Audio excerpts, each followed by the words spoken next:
Então, todos estão na sala, então vamos começar o nosso evento, né? Nossa aula de encerramento, tá? Primeiro, eu vou falar algumas palavras antes de passar para o Rodrigo Ventura, ok?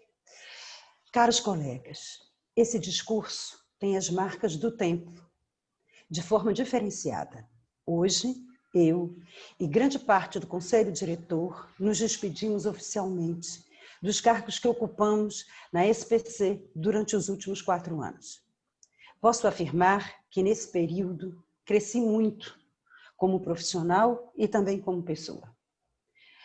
Raízes se aprofundaram e novas sementes foram plantadas. Nossa sociedade está mais vigorosa e viçosa. Os 49 anos de idade, na soma de todas as gestões vividas, fizeram a nossa instituição se renovar e tornar-se mais jovem e atual, além de nos unir a todos na travessia dos tempos. Na alegria e na tristeza ficamos juntos, e isso trouxe frutos. Solidificamos vínculos e reafirmamos escolhas. E ao viver os ciclos, aprendemos que toda colheita implica em um novo plantio. Esse processo será infinito e é este o ensinamento que a psicanálise nos dá. Como aprendemos com Freud, aquilo que herdaste, torna-te teu. Com esse pensamento, reafirmo a nossa nova trajetória que já se inicia, tendo nosso querido Alexandre Jordão tomando a si, junto com sua equipe, a tarefa de fazer valer as palavras do mestre. Desejo que ele tenha em mim o que tive nele ao longo dos últimos anos como meu vice-presidente. Espero que ele, com sua equipe, espero que ele tenha com sua equipe ao longo dos últimos 2 anos. Desejo que ele tenha em mim o que tive nele ao longo dos últimos 2 anos como meu vice-presidente. Espero que ele tenha com sua equipe o privilégio da ética e do comprometimento de todos, como eu tive. Minhas palavras não falam só por mim, mas sim por todos os que trabalharam juntos e não mediram esforços para reerguer a SPC e chegar até aqui com tudo que conquistamos. Agradeço aos colegas que, junto comigo, acreditam que os percalços são estímulos, as crises, oportunidades e as diferenças potências. Em nome de todos nós, fica também um agradecimento especial a Sueli Marques, que partiu, mas deixou sua história viva em nossa sociedade. Ela foi um dos elos fundamentais na composição que nos trouxe até aqui. Foi um dos pilares quando apostou na ideia de um colegiado. O Instituto de Formação é a prova desse processo de um pulsar contínuo que alimentamos para que daí venham cada vez mais frutos. Desejo ao novo Conselho Diretor força e confiança nesse novo futuro.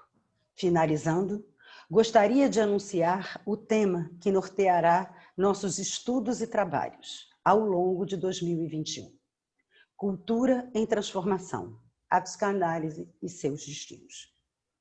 Deixo meu muito obrigada a todos que confiaram a mim a honrosa missão de representá-los institucionalmente.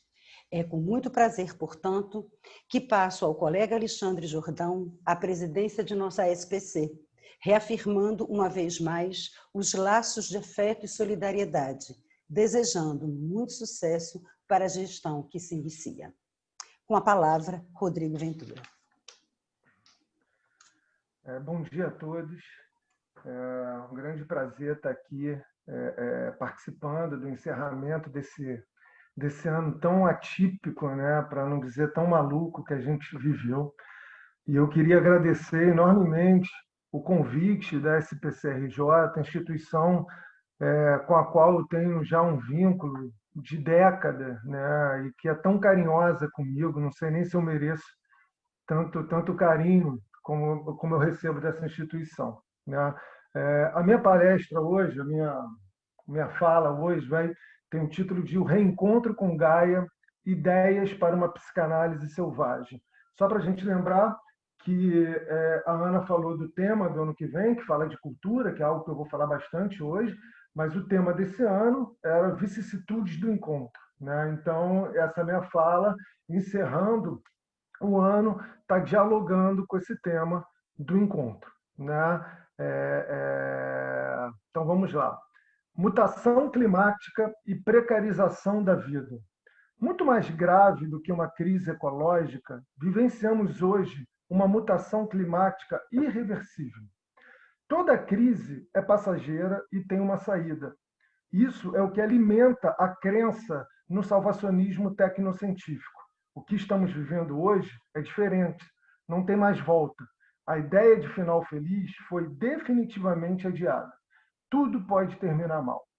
Isabelle Stengers, filósofa belga, propôs a imagem da intrusão de Gaia para caracterizar essa mutação irreversível do planeta, resgatando um conceito forjado na década de 70 pelo ambientalista James Lovelock a partir da mitologia grega, que descreve a Terra como sendo um único organismo vivo.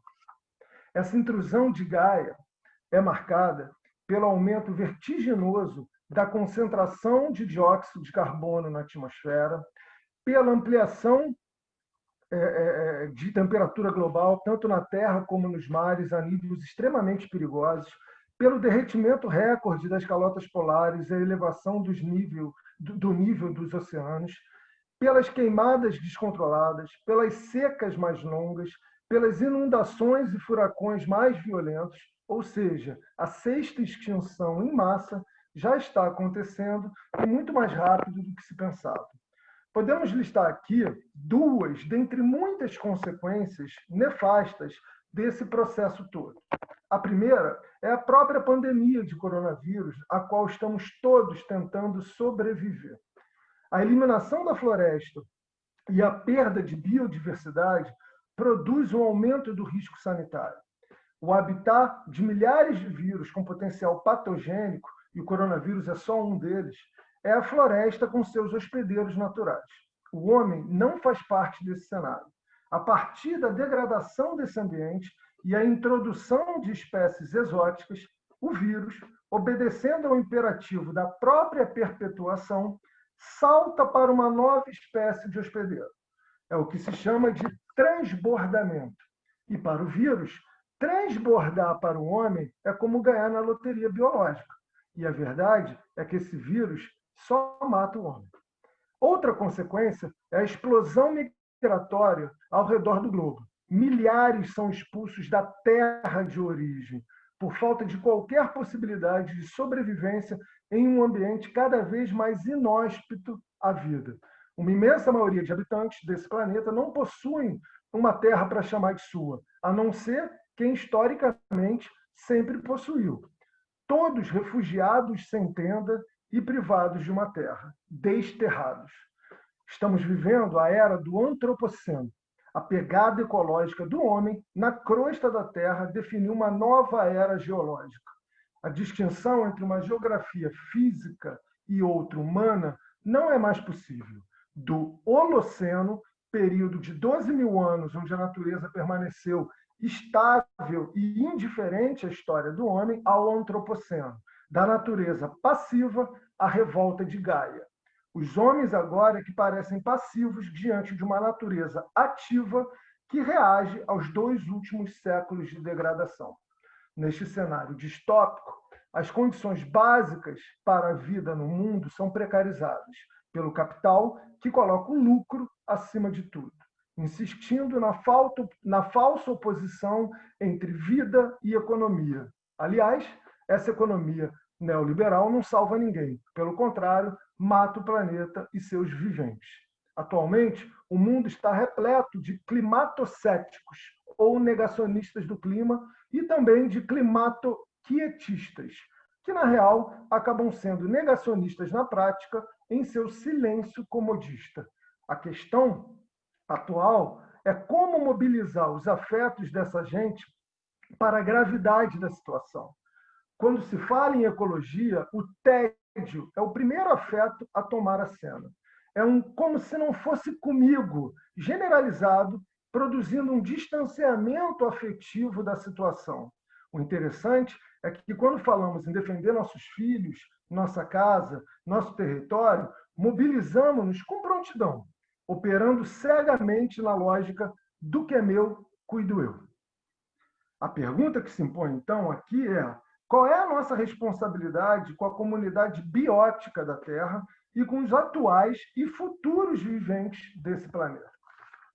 Não preciso gastar muita saliva para afirmar que o sistema de produção e de consumo, bem como o estilo de vida capitalista, são os grandes responsáveis por esse cenário catastrófico. Considerando o padrão médio de consumo energético de um norte-americano, precisaríamos de 6 planetas para prover os recursos naturais necessários.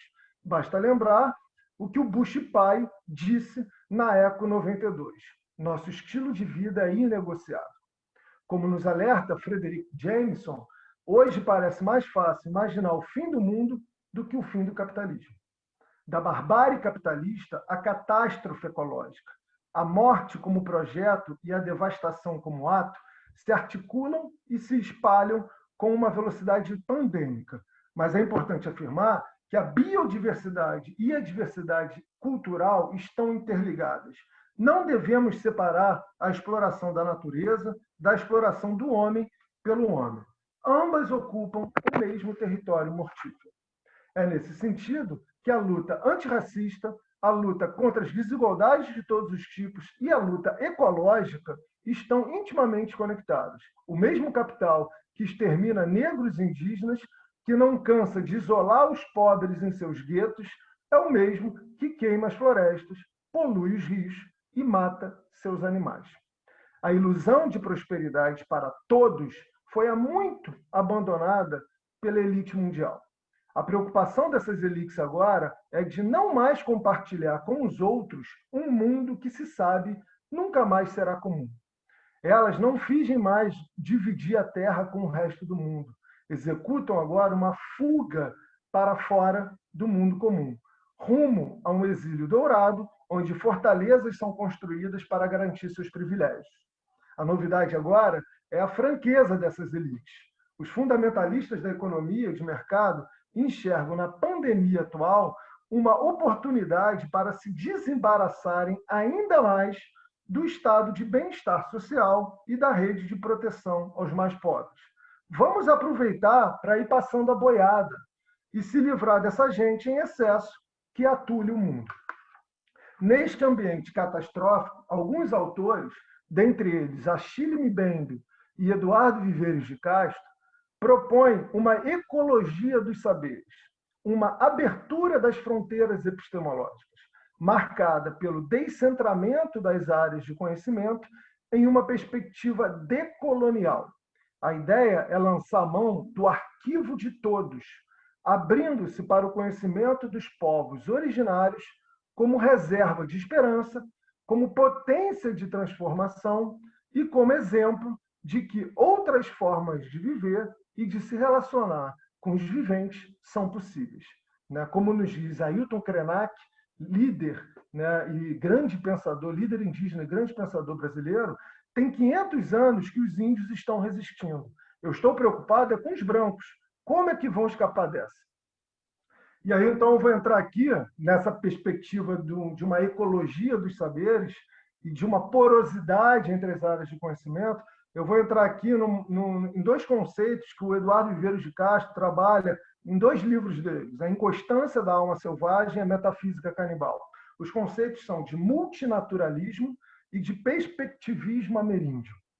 O multiculturalismo, na qual a civilização ocidental se funda, aponta para uma natureza e muitas culturas, garantida pela universalidade objetiva dos corpos e da matéria e pela particularidade subjetiva dos espíritos. Já o multinaturalismo aponta para uma cultura e muitas naturezas, unidade do espírito e diversidade do corpo. Cultura é o nome moderno de espírito. Aquilo o que muda é o corpo, é o mundo. Então, de um lado, continuidade física e descontinuidade metafísica, de outro lado, continuidade metafísica e descontinuidade física. No multinaturalismo, é a natureza que nasce ou se separa da cultura ou da alma do mundo, e não o contrário. A condição comum de qualquer vivente é de humanidade, e não de animalidade. Tudo é humano. Diferentemente da ontologia ocidental, que diz que, no fundo, permanecemos animais ferozes, são os animais que permanecem humanos. Os animais e outros viventes dotados de alma não são sujeitos porque são humanos disfarçados, mas, ao contrário, são humanos porque são sujeitos em potencial. Todo objeto vivente, nessa perspectiva, é sempre um outro sujeito. Isso não quer dizer que somos todos iguais, não. Somos todos sujeitos, centros potentes de intencionalidade com valor intrínseco, mas todos diferentes. A forma manifesta de cada espécie, seu corpo, é um envoltório de seu espírito, ou melhor, de sua subjetividade, marcada por intencionalidade e potência. Essa forma corporal é como cada espécie é vista pelas outras espécies. Eles são humanos para si e entre si, mas não são humanos para os outros. Por exemplo, os salmões parecem aos salmões o que os humanos parecem aos humanos. Isso é o animismo. Os salmões não parecem humanos aos humanos e nem os humanos aos salmões. Isso é o perspectivismo. O perspectivismo traz a diferença humano-não humano para o interior de cada vivente. É uma questão de perspectiva, de ponto de vista. Todo ser a quem se atribui um ponto de vista é um sujeito. O ponto de vista, então, cria o sujeito, que é diferente da ciência moderna, onde o ponto de vista cria o objeto. O que define um sujeito é uma perspectiva, um ponto de vista, uma posição existencial. Todos os viventes são centros de perspectiva. Para cada perspectiva, um mundo diferente. Não há hierarquia de mundos. Qualquer perspectiva é igualmente válida. Não existe a que seja a verdadeira. Não há ponto de vista sobre as coisas. As coisas sujeitos é que são pontos de vista. Não se trata, então, de saber como um determinado vivente vê o mundo, mas sim de que mundo ele é o ponto de vista. Não é que cada vivente vê o mundo de forma diferente. Isso é relativismo.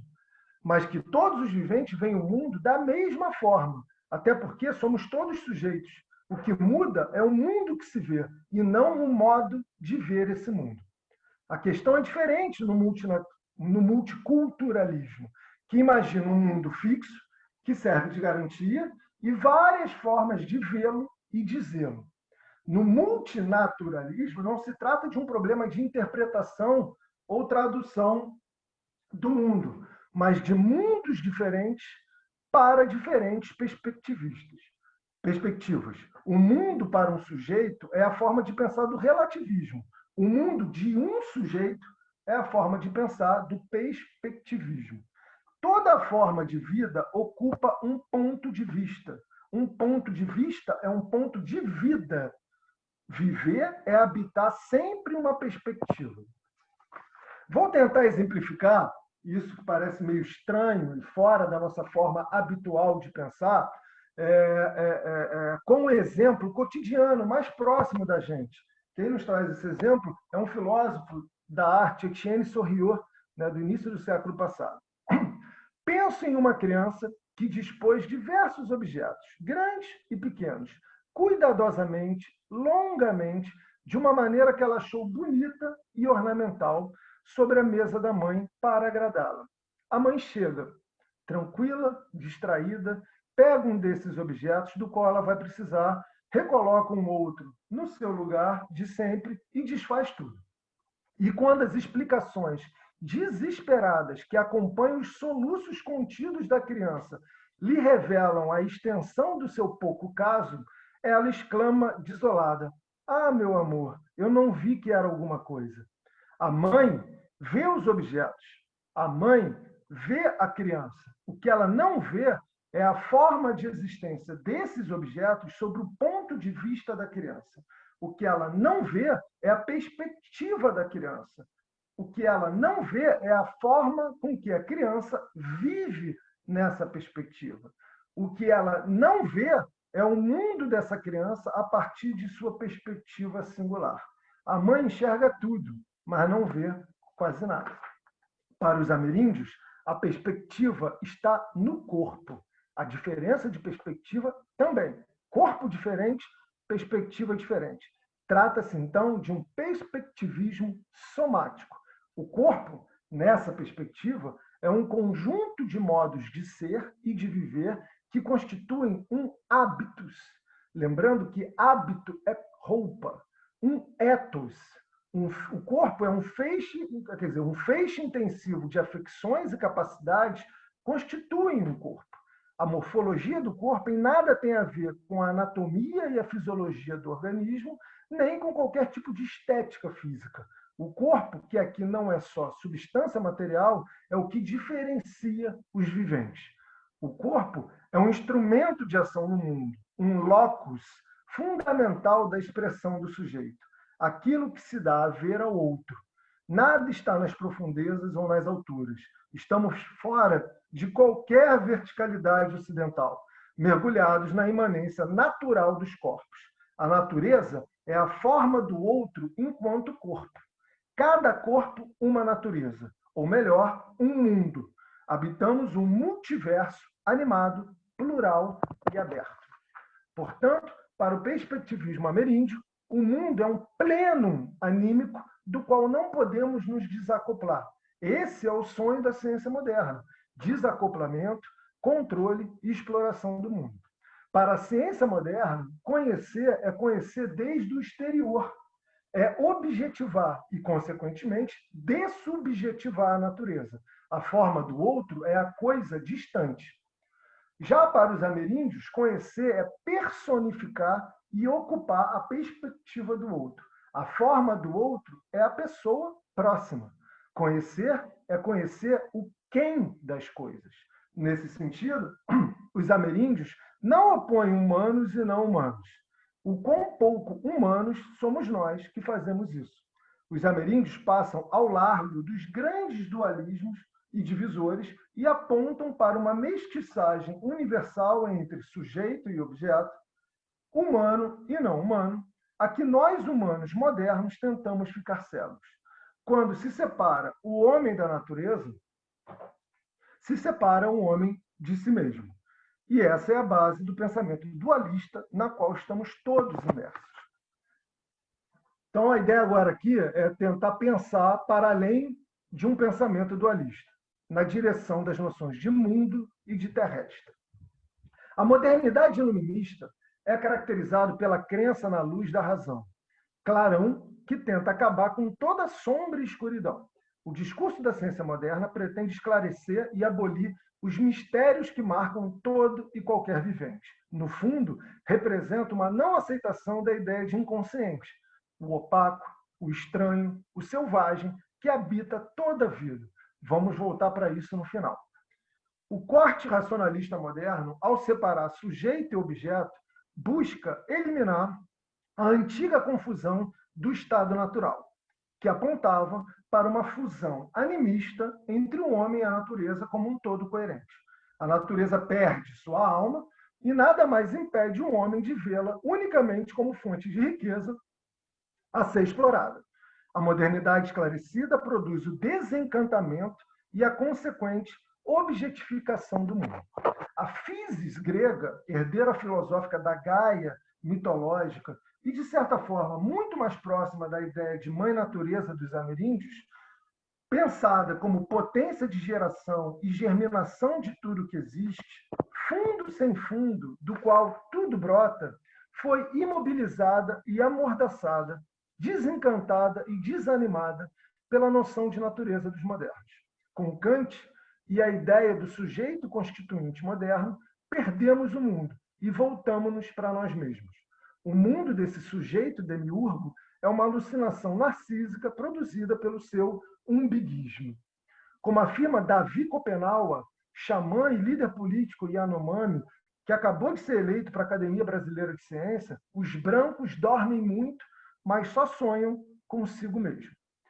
Nessa forma de pensar, o homem se separa da natureza e de sua varanda envidraçada se sente exterior e superior ao mundo que o cerca. Estamos aqui diante da matriz do antropocentrismo e do excepcionalismo ontológico do homem. O excepcionalismo humano aponta para a exclusão de quaisquer outros seres, quase-humanos, sub-humanos, extra-humanos, do campo do valor. A partir daí, posso fazer qualquer coisa com esse ser. Trata-se de um processo amplo de exclusão e monopolização do valor da vida. Já o antropocentrismo não se sustenta nem pelo sufixo, nem pelo prefixo. Não existe um centro que deixa todo o resto de fora. O centro está em todo lugar. O mundo é excêntrico. E a própria noção de humano está se dissolvendo. O problema da noção de ser humano nunca foi o ser, mas a ideia limitada que temos de humano. Pensar além do antropocentrismo é uma espécie de quarta ferida narcísica para a humanidade, depois de Copérnico, Darwin e Freud. É um exercício de humildade, reconhecendo nossa fragilidade e nossa dependência com os demais viventes que nos cercam.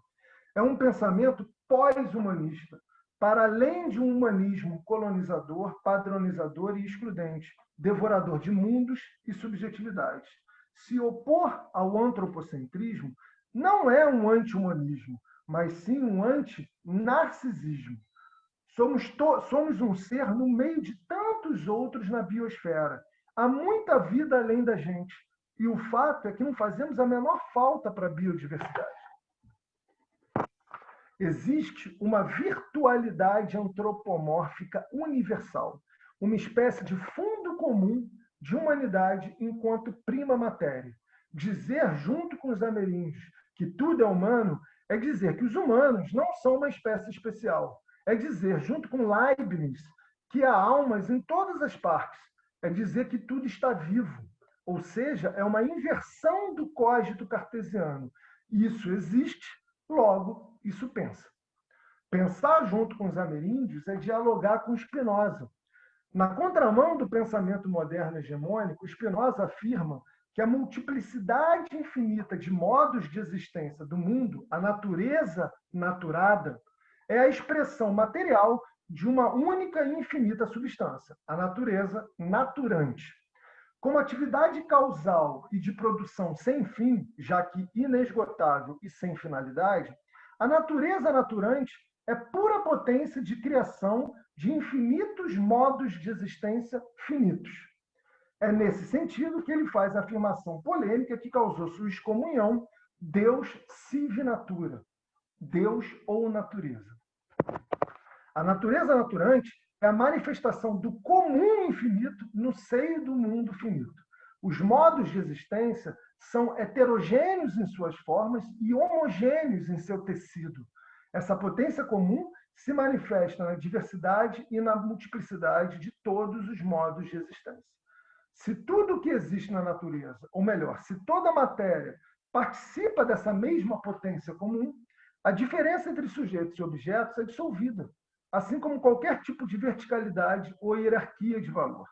Essa horizontalidade e imanência radicais indicam que é preciso pensar uma matéria vital ou uma vitalidade material compartilhada, que abre as fronteiras entre todos os modos de existência e a natureza, colocando em questão nossa forma dualista de pensar.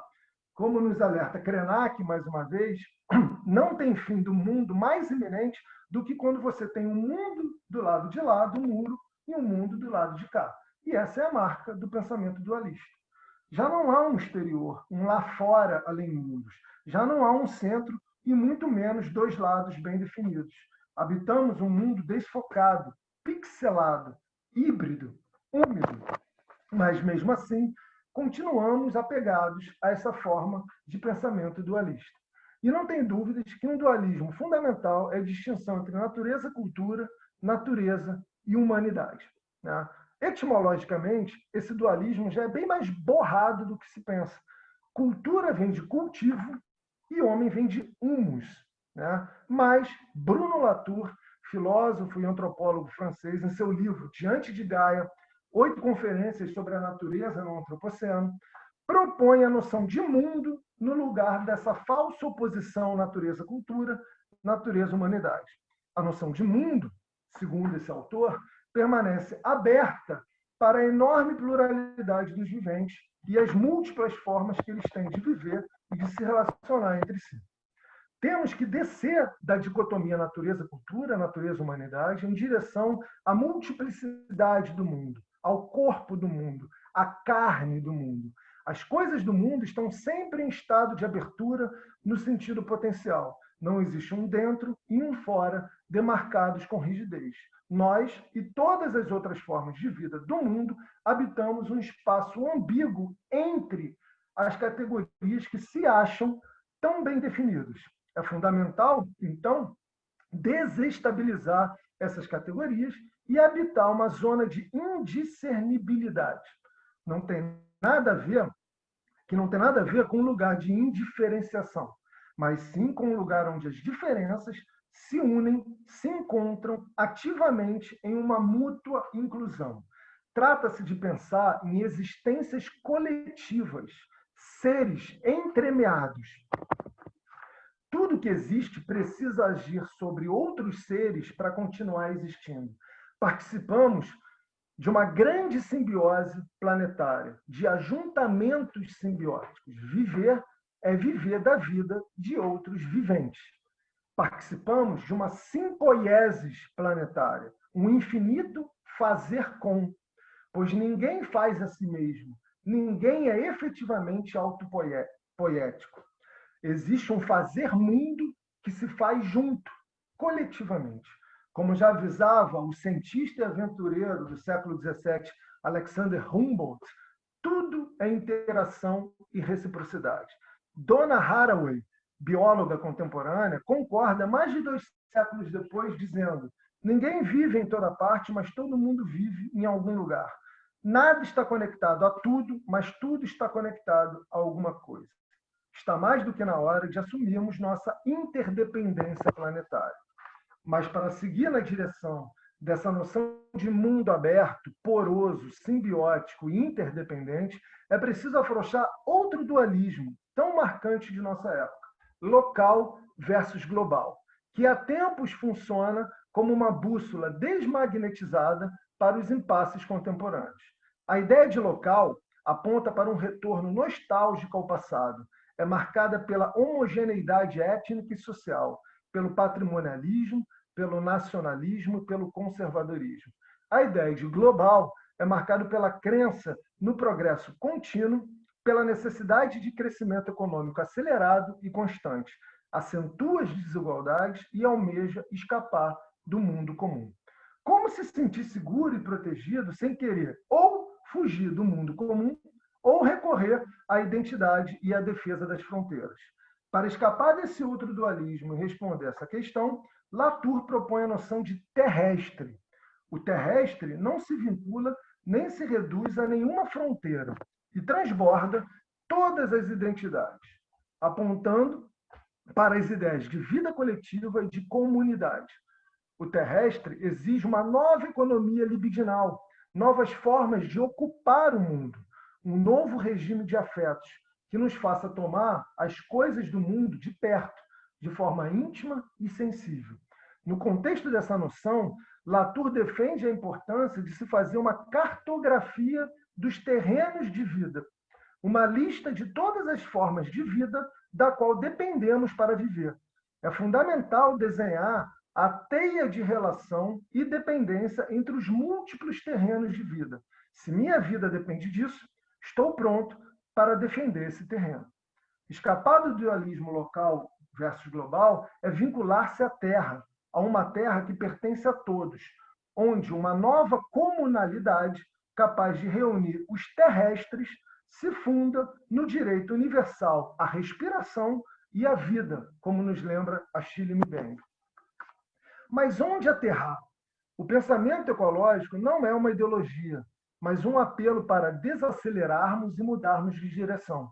Nem fuga para trás, nem fuga para frente, nem fuga para fora, mas rumo ao terrestre.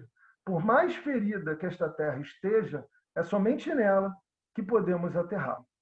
E agora, eu vou apresentar aqui algumas ideias, ainda para mim confusas, para o que eu estou chamando de psicanálise selvagem, né? O capitalismo tudo captura. Sua lógica hegemônica se instala e se espalha por todo o mundo, insistindo em anunciar que só o mundo capitalista é possível. O selvagem teima em não ser assimilado, civilizado, catequizado, amansado.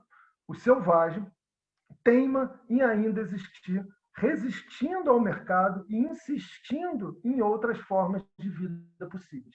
O selvagem, o bárbaro, é o outro. Na Grécia era aquele que não falava a mesma língua. Hoje, selvagem é esse outro que não fala a língua do mercado. E a vida desse outro não tem muito valor. Se tivermos que escolher de que lado está a barbárie, certamente seria do lado do capital, capitalismo selvagem. Bem que essa expressão, capitalismo selvagem, é uma ofensa a um dos termos, obviamente, que para o selvagem, né? A despeito de denunciar que o selvagem nos habita e que é impossível domá-lo ou amansá-lo de forma definitiva, Freud sempre olhou o selvagem do topo da civilização moderna. O selvagem é o violento e o infantil não civilizado. Profundamente marcado pela oposição moderna entre natureza e cultura, o discurso freudiano não escapou, e nem poderia, de uma posição etnocêntrica que opõe radicalmente o estado de natureza, habitado selvagem, da sociedade civil, lugar de excelência do homem civilizado. Para Freud, o sujeito e seu mal-estar são testemunhas da impossível harmonia entre natureza, pulsão e cultura moral. O homem é impelido por algo que lhe é estrangeiro, selvagem, no interior de si mesmo. Vive com a inquietação do que lhe é selvagem, confinado e reprimido em território inconsciente. Mesmo profundamente dualista, Freud também é um pensador muito rico e complexo. Como ler Freud de forma não dualista? E que consequências podemos tirar disso? Esse é um caminho de pesquisa longo, mas temos algumas pistas aqui para seguir. Tudo que foi apresentado até aqui nos instiga a escapar da estreiteza de uma subjetividade fechada e limitada, inserindo mais mundo em nossa esfera de experiência subjetiva. A ideia aqui é ampliar a noção de subjetividade, pensar uma subjetividade marcada pela simbiose e pelas múltiplas perspectivas, em busca de um si próprio mais amplo. Ir além da identificação com o mais próximo, que esteja apenas sobre o signo do meu, rumo ao que não é meu nem seu, mas nosso. Uma expansão da subjetividade na direção das zonas híbridas de interseção e trocas, que escape da monocultura de si mesmo, do narcisismo das pequenas diferenças, para o antinarcisismo das expansões contínuas. Krenak nos diz, a gente, índios, né, nós índios, a gente resistiu expandindo a nossa subjetividade. Cantar, dançar e viver a experiência mágica de suspender o céu é comum em muitas tradições. Suspender o céu é ampliar nosso horizonte, não o horizonte prospectivo, mas sim o horizonte existencial, é enriquecer e expandir nossas subjetividades. Nesse sentido, é possível afirmar, junto com o movimento ecológico Extinction Rebellion, não defendemos a natureza, nós somos a natureza defendendo a si própria. Não há mais separação, verticalização e exploração, mas sim simbiose entre nós e todos os demais viventes do mundo.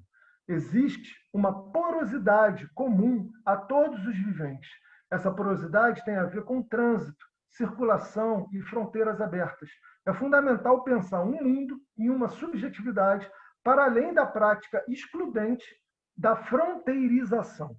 Experimentar uma subjetividade com fronteiras porosas, capaz de ocupar múltiplas perspectivas e habitar mundos diversos.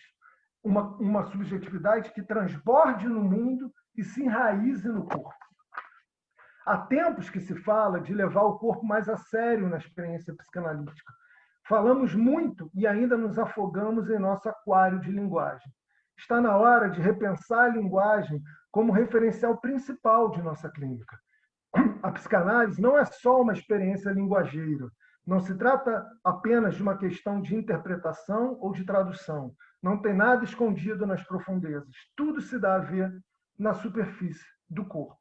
A transformação subjetiva implica sempre uma mudança de perspectiva, que se dá pela metamorfose do corpo. Mudar as afecções e as capacidades do corpo. Ativar um corpo-outro. Alargar o que pode um corpo em seu campo de ação no mundo. Experimentar um corpo selvagem. Aqui vamos retomar a ideia de inconsciente. Eu prometi lá atrás e estou cumprindo. Tão fundamental no edifício teórico clínico da psicanálise como operador para se pensar a subjetividade. Contra o clarão mortífero da ciência, que insiste em desanimar o mundo, é preciso radicalizar e levar às últimas consequências a noção de inconsciente. O inconsciente está enraizado no corpo. No início, é só isso.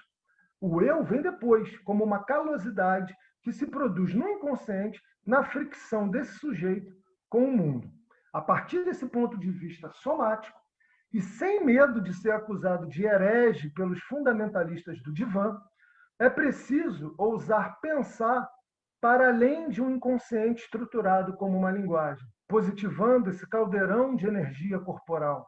Ousar pensar um inconsciente para além de qualquer ideia de profundidade, positivando os mínimos gestos que se manifestam na superfície corporal.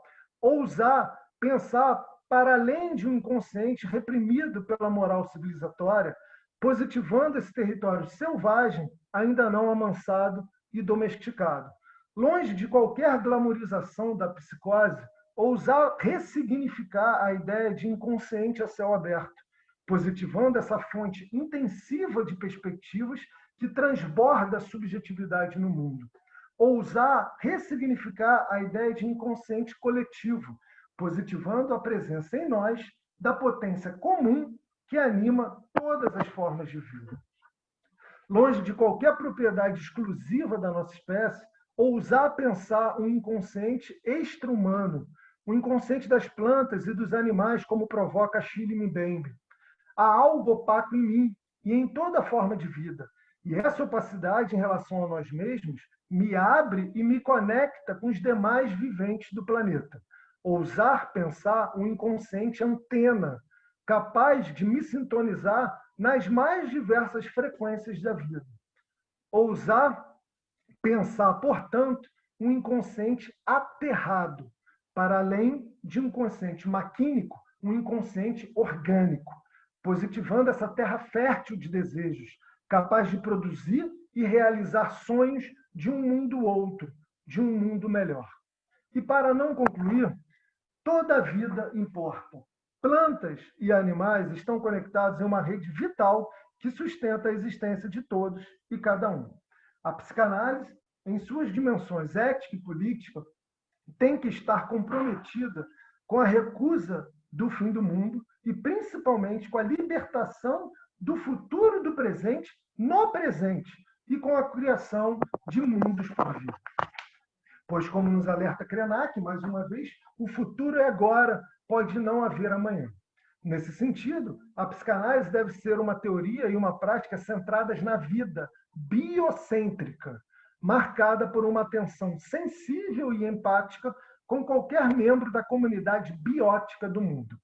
Contra qualquer tipo de cosmofobia, a psicanálise deve se implicar em uma experiência de biofilia, capaz de se conectar afetivamente com as múltiplas formas de vida do planeta.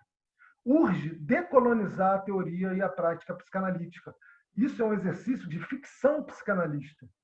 Não se trata de imaginar uma experiência, mas sim de experimentar uma imaginação, mantendo-se fiel ao projeto de exteriorização e estranhamento da razão que a psicanálise abraçou nos seus tempos heróicos.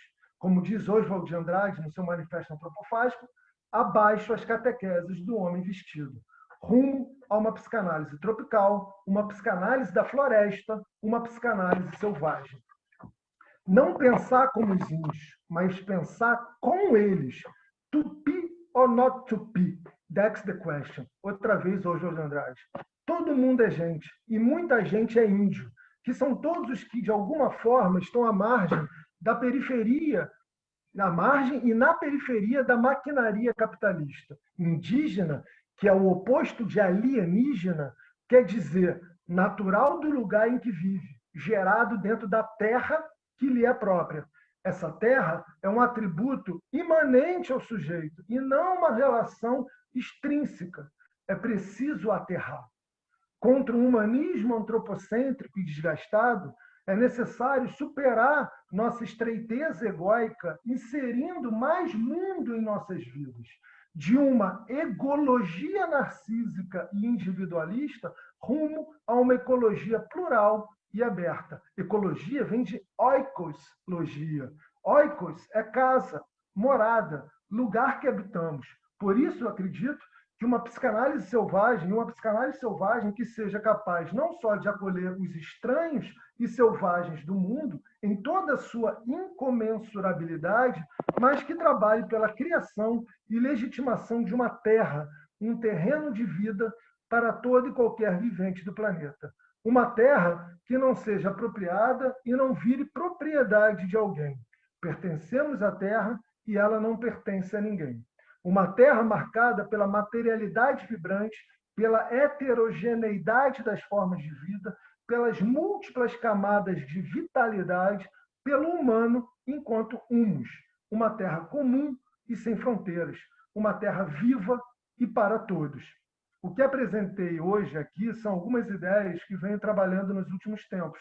Não sei direito aonde isso tudo vai me levar, mas aceitei o convite do Lou Reed, quando ele diz, "Hey babe, take a walk on the wild side." Obrigado pela atenção de vocês.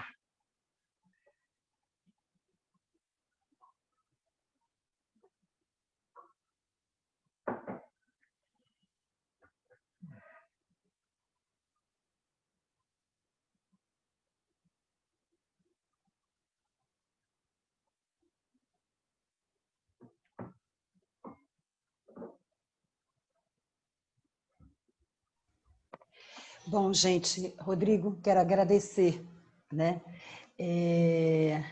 essa sua rica fala a todos nós. Né?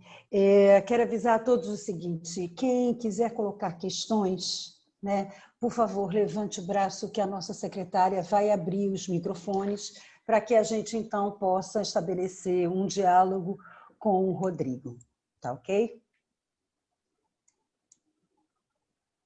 Alguém quer começar?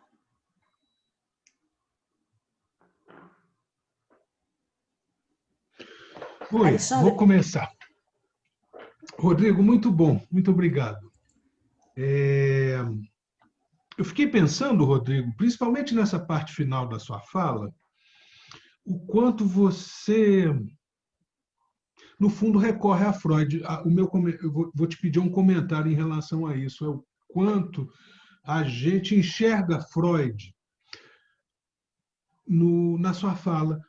No seminário 1, o Lacan, não é, quando propõe o retorno a Freud, ele faz de uma maneira que eu acho muito espirituosa, que é preciso que a gente se apegue ao espírito freudiano, né? Ao espírito do questionamento freudiano, da pesquisa freudiana. Eu tive uma experiência na UFRJ, eu fazia um pós-doutorado, eu dei aulas na graduação, eu fui depois de ser professor substituto, e tive a felicidade, porque, né, a gente, como professor substituto, pega aquilo que ninguém mais quer. Mas, numa dessas, acabou caindo no meu colo psicologia do pensamento, que, classicamente, na formação em psicologia, a gente dá Piaget e Vygotsky, que eu gosto muito de ambos, Vygotsky eu acho brilhante. Mas aí resolvi dar Freud também, exatamente por causa daquela imagem que o Freud usa em alguns textos, quando fala do pensamento, de que o inconsciente emite antenas perceptivas, de modo que o nosso próprio pensamento é orientado por por essas antenas, ou seja, por uma certa predisposição inconsciente que vai vasculhar o ambiente em busca de alguns correspondentes, né? E me parece muito próximo. E aí eu acho que é uma coisa que às vezes a gente esquece em Freud, quando enfatiza muito o positivismo freudiano, é um certo anarquismo conceitual, é uma ideia de que é uma certa abertura para novas ideias, né? O quanto ele gostava de ser estimulado, né? A correspondência dele com Jung é extraordinária nesse sentido. Você vê o Freud numa alegria imensa de ser interpelado por um jovem tão culto, tão inteligente, tão cheio de questões, que infelizmente depois a coisa desandou, mas isso claramente a gente percebe no Freud. E me parece que na sua proposta tem aí sim algo que traduz um aspecto importantíssimo desse espírito freudiano.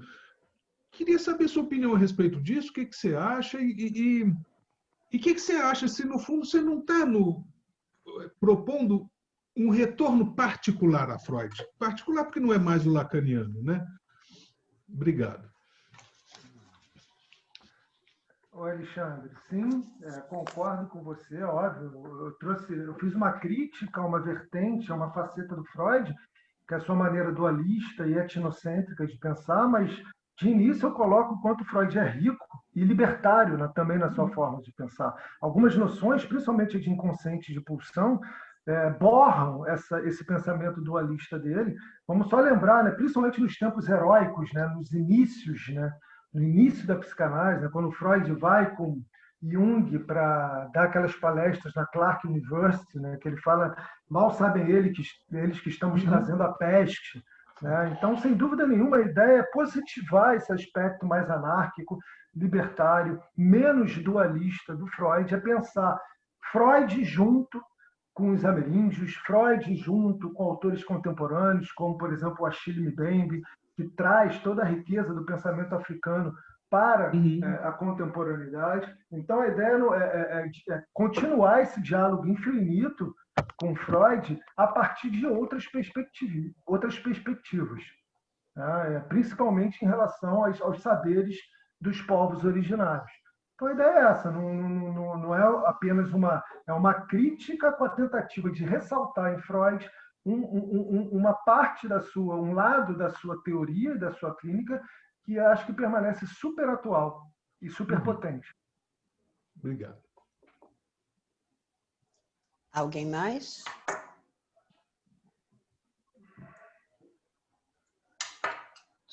Paulo. Adriana, abre o microfone do Paulo, por favor.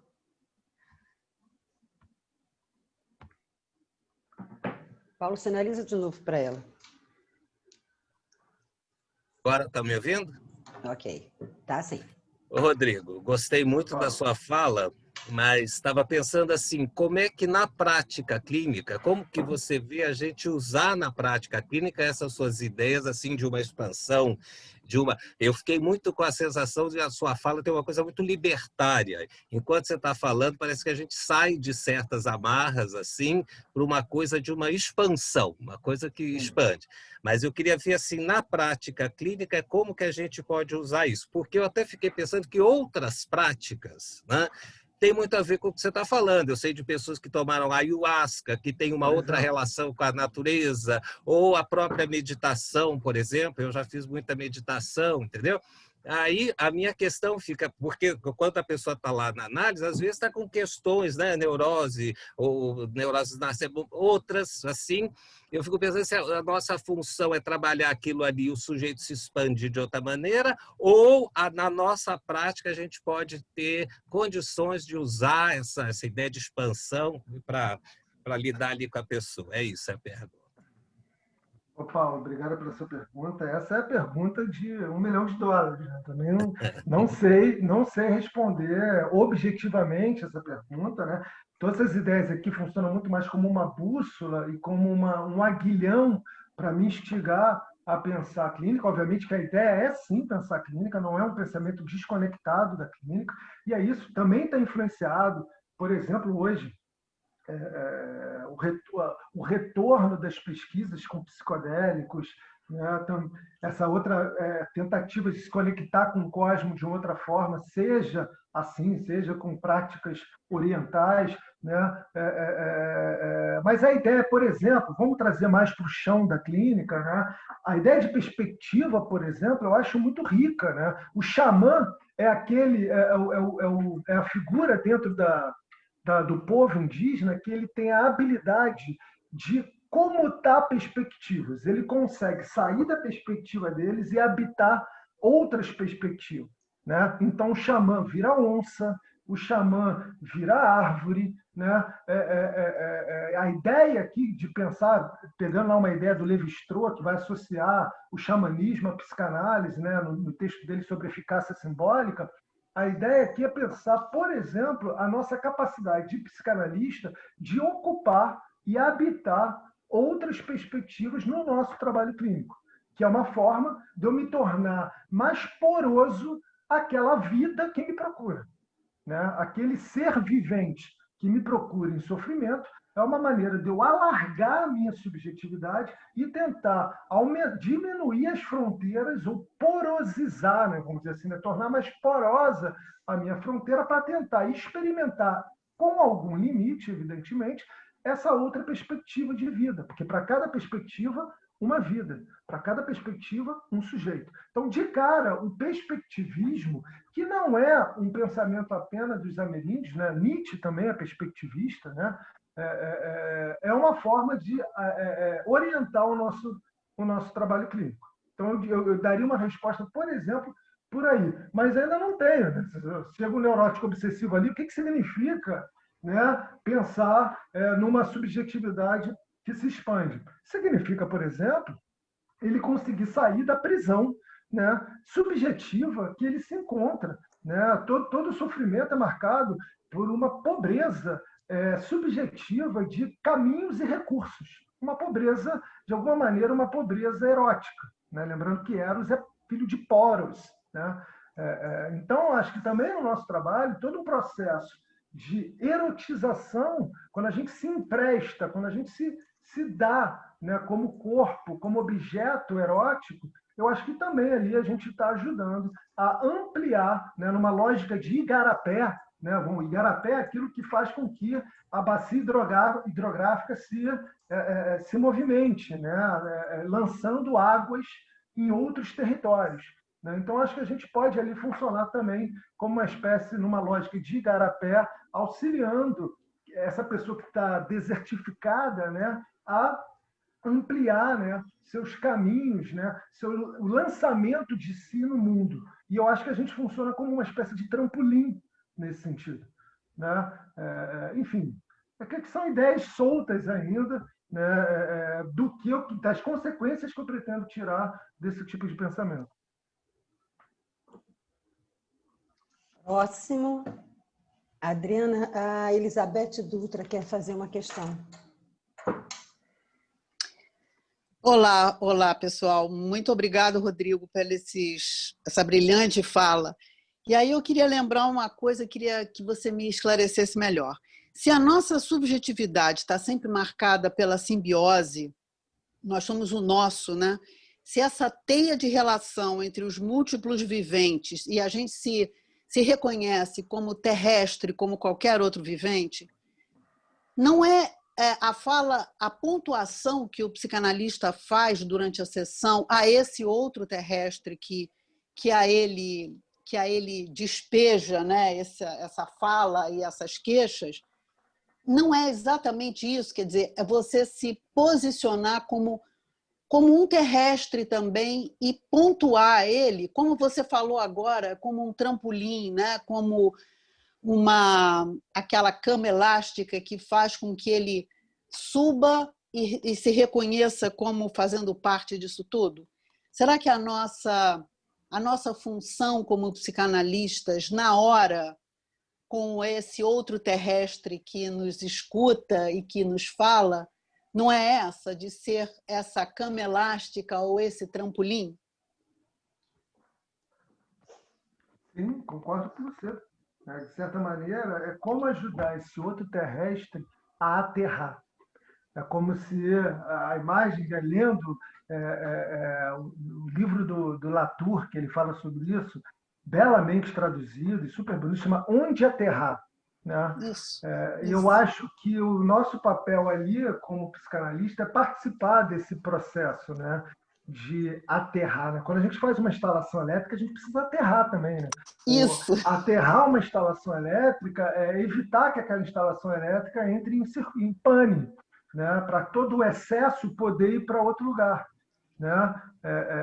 Então, eu acho que também faria parte, já usando esses termos, né, que ainda são meio estranhos e estrangeiros para a nossa prática, eu acho que o papel do psicanalista aí é produzir esse aterramento, né? É aterrar esse terrestre que está desterrado.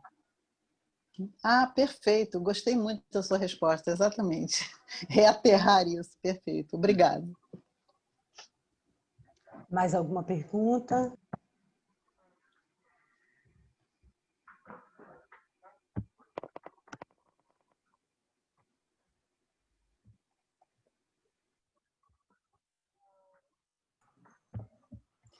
Bom dia a todos e todas. Muito obrigada, Rodrigo, né, pela sua fala muito potente, que traz uma reflexão bem importante para a gente. Eu trago mais que uma pergunta, né, uma reflexão a respeito do que você falava, em relação assim, à perspectiva, né, dos índios. Eu não sei se vocês estão acompanhando o que a Aldeia Maracanã está vivendo, né, nesses últimos dias. Inclusive, semana passada, teve uma mobilização, uma vigília lá, em relação a uma ação jurídica, né, que queria expulsar mais uma vez eles de lá. Então, assim, a gente acompanhando a história, já foi oferecida casas, né, do Minha Casa Minha Vida para eles.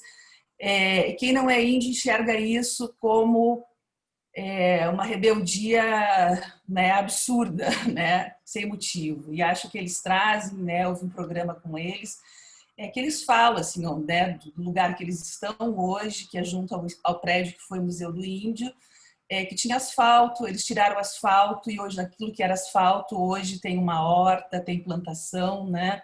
Então é outra relação que eles têm e aquela terra é uma terra indígena, né? Então, assim, na realidade, é uma resistência a toda a maquinaria capitalista. Então, a minha questão é assim, o quanto nós, psicanalistas, devíamos também estar implicados, né, no social, não pensar essa perspectiva que você traz apenas para a clínica e para o consultório, né, mas na cidade, na polis. Era só isso. Márcia, obrigado pela sua pergunta. Concordo plenamente, né? O lugar do psicanalista é na polis. A gente faz política a todo instante. No consultório é política, micropolítica e fora do consultório, né? Não acredito num psicanalista que apenas vai na sua clínica, bota sua roupinha de psicanalista para exercitar esse ofício, né? O psicanalista ele é psicanalista ao longo da sua vida e tem que ser coerente. A sua vida tem que ser coerente com isso, né? Então é fundamental a gente se conectar e se importar com essas causas. Disso que eu estava falando antes, quando a gente fala de ecologia ou de índio, parece que é uma coisa muito distante, né?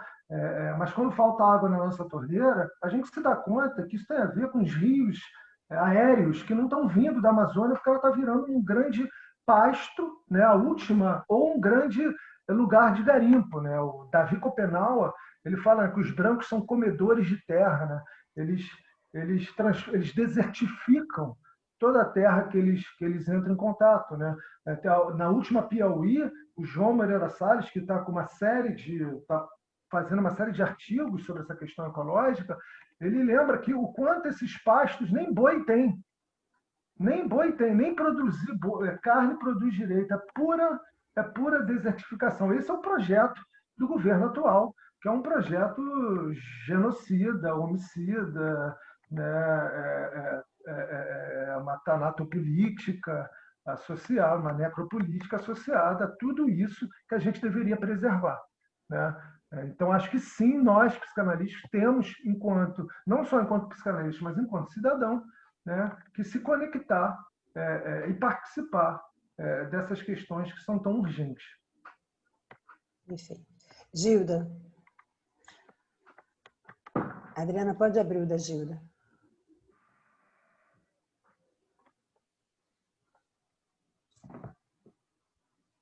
Adriana. Tá me vendo.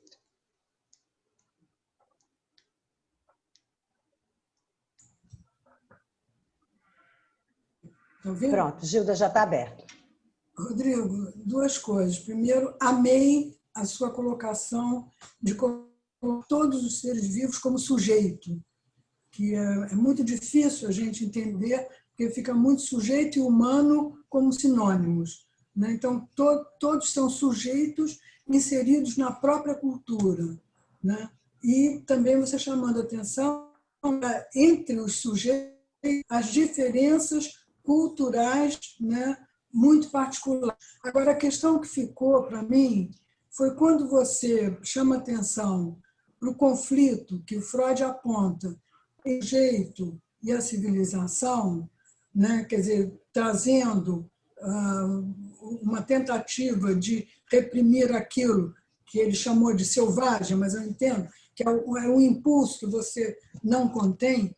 Como é que você entende a emergência desse conflito subjetivo humano diante da civilização? Quer dizer, ao mesmo tempo que nós reconhecemos os nossos impulsos, nós tentamos normatizar, com muito uma diferença entre natural e normal. Natural é próprio do sujeito. Normal é exatamente fruto do raciocínio, né, do pensamento secundário. Como é que você vê isso? Entender por que a gente tem conflito com aquilo que a gente mesmo propõe como contenção. Bem, acho ótima pergunta, muito interessante essa distinção entre natural e normal, mas é isso, né? A normalização é essa tentativa de enquadrar, né? De encaixotar isso que teima em sair pelas beiradas, né? Em sair pela culatra, né? Eu acho que a ideia, né, que o Freud propõe não e antes do Freud, o Nietzsche falava muito sobre isso, né? O conceito de tribe é um conceito que o Nietzsche trabalha muito, né? Mas o Freud, em especial, ele não propõe um amansamento radical, uma domesticação para todo sempre, desse impulso natural que faz parte que desassossega não só nós humanos, mas todos os viventes, né? O que ele propõe é uma espécie de manejo, uma espécie de savoir-faire em cima disso, né? Que me desassossega, uma tentativa de encontrar caminhos que sejam criativos, produtivos, de novas formas de ser. Né? O destino pulsional está totalmente relacionado com a forma de subjetividade, né? Com a forma como a minha subjetividade funciona e se relaciona comigo e com o mundo. Então, criar um outro vocabulário, criar outras formas de lidar com esse conflito, não é dizer que o conflito não existe, o conflito existe sim, mas é que outras formas eu posso, mais amplas, mais ricas, mais potentes, eu posso utilizar, né, lançar a mão para lidar com esse conflito que nos habita. Né? Não se trata nem de um liberou geral e nem de uma normalização silenciadora. Né? E acho que esse é um assunto absolutamente contemporâneo. Freud vai dizer que o mal-estar, né, ele vai dizer principalmente que o mal-estar está relacionado à agressividade. Né? O que a gente faz com essa agressividade que a gente vê hoje em dia? Muita passagem ao ato, mas pouca gente manejando essa agressividade, tentando se dar conta dela e encontrar caminhos que sejam interessantes e não destrutivos para a sua própria agressividade, por exemplo. Né? Então, acho que esse conflito permanece, mas acho que cabe a nós, psicanalistas, sob a luz do mundo contemporâneo, repensar a forma como esse sujeito, muitas vezes aprisionado em poucas e pobres maneiras de lidar com essa excitação, como que esse sujeito pode expandir a sua esfera subjetiva no mundo de um jeito que torne a vida dele, em primeiro lugar, menos sofrida e, em segundo lugar, mais potente. Uhum. Muito bem. Mariana, pode abrir o seu microfone, fazer sua pergunta. Me ouvindo? Oi, Rodrigo. Oi. Oi, Analisa. Oi, gente. Oi. Muito obrigada, Rodrigo. Eu adorei sua fala e fiquei pensando na questão da ideia da cultura do cancelamento, né? Que ela tem sido extremamente rigorosa e mobilizadora. Alguns grupos, inclusive, fazem um movimento, né, direto ao cancelamento da psicanálise, né, justamente por ela ter sido feita por um homem europeu, branco, heterossexual, né? E a gente fica nesse impasse que não vai adiante. E todas essas lutas, vamos dizer, acabam caindo na língua, não na linguagem apenas, né? Mas na língua. Por exemplo, essa troca sutil de índios por indígenas, mas que faz toda a diferença, escravos por escravizados, que faz toda a diferença também, né? E como é que você olha um pouco para isso, inclusive nesse nosso tropeço na clínica, né? Porque chama a minha atenção a gente não ficar também com um olhar muito dogmatizado para tudo isso, né? Porque o deslize da língua ela acontece o tempo todo. Pegando um pouco no gancho da Gilda, sem a gente ficar também numa assombração do politicamente correto ao extremo. Mais ou menos por aí. Porque a questão da língua tem sido essa batalha, tem sido o campo de batalha, principalmente, né? O todas, todos, todes. Tanto até que o 02, semana passada, quis fazer um projeto de lei aqui na Câmara dos Vereadores. Proibido todos. Quer dizer, a nossa língua virou um campo de batalha muito importante e é atravessado por tudo isso que você está trazendo. Então, queria ouvir de você como é que você tem pensado sobre isso. Obrigada. Obrigado pela sua pergunta, Mariana. Eu acho ela super atual e importante. Mas deixa eu dizer o que eu acho disso. Eu acho que sim, a guerra cultural está se dando no campo da língua, no campo dos costumes, mas no campo da língua, inclusive, e principalmente, né? Eu entendo, muitas vezes, o exagero da prática do cancelamento, mas, sinceramente, eu concordo plenamente. Eu acho que o momento é desse exagero, né? Esse exagero vai passar, é uma fase, né? É um momento em que essas pessoas que nunca tiveram nem vez nem voz estão podendo se expressar, e eles estão com raiva. Eles estão com raiva, e faz todo sentido eles estarem com raiva. Eles estão com raiva de mim, homem branco, hétero, privilegiado, classe social rica. Ele está com raiva de mim, e eu entendo, e acho que como psicanalista não é difícil a gente entender e compreender essa raiva, né? E eles têm que botar essa raiva para fora, eles têm que manejar isso, né? Então, acho que esse momento raivoso é fundamental para dar um chega para lá, né? No nosso privilégio, para dar um chega para lá em anos, né? De lugar de fala que ninguém nunca me perturbou. Eu sempre falei quando eu quis, né? Agora não, agora tem uma pessoa que fala, cala a boca aí, né? Deixa, você não vai falar sobre isso. Então, eu acho que para nós, brancos, né, privilegiados, eu acho que é um momento de deixar mesmo eles falarem, tomar sim cuidado com o que a gente fala. Óbvio que a gente é psicanalista, a gente sabe que a gente tropeça, o ato falho, né? A gente tropeça na linguagem, mas quando tropeçar, reconhecer que tropeçou, né? Eu acho que a gente deve sim ser cuidadoso, porque naquilo que a gente fala, na forma como a gente fala e quando a gente fala. A psicanálise foi criada sim por um homem branco, europeu, né, hétero, porque só podia ser criada naquela época por um homem branco, europeu e hétero, né? Só que a psicanálise não é do Freud. Freud inaugurou um território, né? Ele inaugurou. A partir daí, a gente tem que se apropriar, a gente tem que se aterrar nesse território. A gente tem que transformar essa terra, não é uma terra do Freud, do Lacan, uma terra nossa, própria, onde a gente possa, por isso sim, pensar numa psicanálise tropical, numa psicanálise da floresta, numa psicanálise selvagem, no sentido de que é uma psicanálise porosa e aberta a outras áreas de conhecimento que o Freud não tinha condições de fazer na época dele. E tudo bem, isso é uma obra em aberto.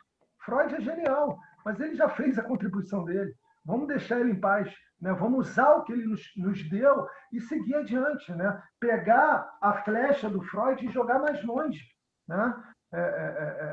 Então, eu não acho que a psicanálise deva ser cancelada por isso, a não ser que a gente coloque Freud num pedestal e transforme a psicanálise numa igrejinha. O que, aliás, muitos psicanalistas insistem em fazer, né? Mas se a gente não fizer isso, se a gente se conectar com a polis, se a gente se conectar com o social, se a gente se abrir para outras áreas de saber, né, eu acho que a gente já está decolonizando, né, o pensamento freudiano e tornando ele atual e potente, né? Então, enfim, não sei se eu te respondi. Muito bem. Alguém mais quer fazer alguma pergunta? É só levantar a mão, que a Adriana abre o microfone e vocês só apertam no ícone de vocês. Mais alguém? Eu vou falar de novo, pode? Pode, é claro, Gilda. Rodrigo, olha só, eu estou fascinada com o seu texto, né? Gostaria até de depois ter acesso direto a ele, porque é uma reflexão do princípio ao fim, com os fantásticos, e há esse da perspectiva, que também foi uma coisa que me tocou muito. Quando a gente agora estava falando aqui na clínica, me parece, não sei se você concorda comigo, que realmente nós, na qualidade de psicanalistas, a única coisa que a gente pode fazer é tentar entender a perspectiva do nosso paciente. Nem dizer que eu vou me colocar nela, porque eu também não vou conseguir, mas eu saber que ela existe. Você concorda? Sim.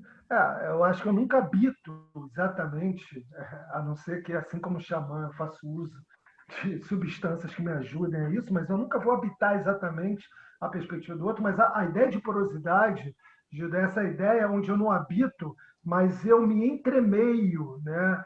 Não é só compreender, porque compreender também parece que eu estou do alto do meu conhecimento, compreendendo a distância, aquela pobre vida que me procura. Eu estou radicalizando, né?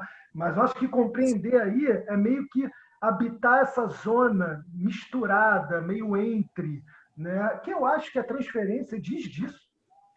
A transferência é esse território misturado, esse território pastoso, onde é que eu e aquela pessoa que me procura, a gente cria uma terceira forma de existência, que é quando a gente está junto. E é naquele momento ali, eu não sou só eu, ele não é só ele, a gente é um pouco mais, né? Então, acho que compreender e habitar outras perspectivas não é sair da minha perspectiva inteiramente e ir para outra, mas é ocupar esse lugar entre. Exatamente. De troca. É uma espécie de pé aqui e pé lá. Eu estou com o pé em mim, mas eu estou com o pé no outro também. Muito bem. Obrigada. Mais alguém gostaria de colocar mais alguma pergunta? Não? Ok, gente. Então, eu acho que podemos encerrar. Rodrigo, eu quero agradecer, né, nesse ano tão difícil, né, que nós atravessamos, tanto no enfrentamento dessa pandemia, dessa quarentena, como pelas circunstâncias, né, de nossos governantes, que só têm aumentado o sofrimento de todos nós, né, que você brilhantemente entrou, nos trouxe o seu pensamento. Tá bom? Quero agradecer a todos e até 2021, onde voltaremos às nossas atividades. Obrigada. Muito obrigado também. Tchau, tchau. Tchau, tchau.